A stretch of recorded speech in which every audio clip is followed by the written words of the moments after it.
Sometimes stress incontinence can be caused with problems with the pelvic floor muscles themselves.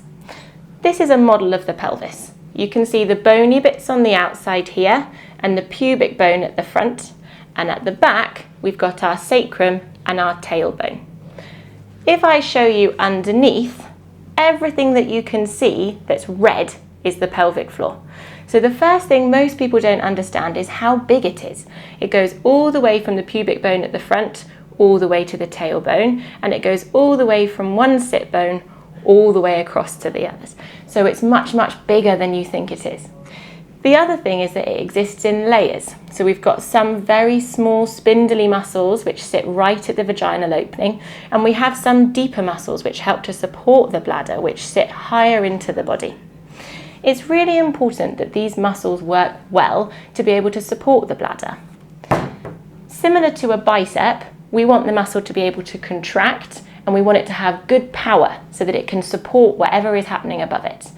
We want it to have enough endurance so that it can hold that weight for as long as it needs to. For example, a long aerobics class or a longer run. We want it to be coordinated so that it turns on at the right time to make sure that any power in that muscle can be used at the right point. But we also need it to be able to relax all the way back down again to make sure that it's ready to contract again. Sometimes people leak because their muscles aren't strong enough to support the bladder. Or sometimes people leak because their muscles are too tight and find it very hard to let go, meaning that they can't contract again the next time. Making sure that your pelvic floor muscles are able to contract really well and relax really well is a good way to work out if you think this might be a reason that might be causing your bladder leaks. A way to try and contract the pelvic floor muscles is to start by relaxing everything around your tummy, your buttocks, and around the vagina and the back passage. Then contracting the back passage as if you're holding in wind, then contracting around the front as if you're holding in a wee, and then relaxing all the way back down again. If you find that the squeeze is very difficult, it might be that your muscles are a bit weak. Or if you find that the relaxation is very difficult, it might be that the muscles are too tight.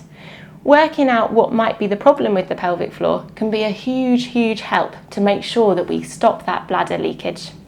But we know that some people's pelvic floor muscles are working really, really well, and actually that's not the problem.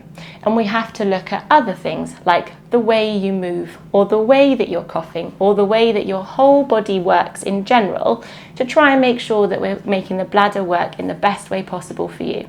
So if you've been doing lots of Kegels and it's not doing what you want it to, then actually seeing someone like a pelvic health physio can be very, very useful to help work out what sort of help you might need to get on top of that leakage. A product like Control can also help to support during this process.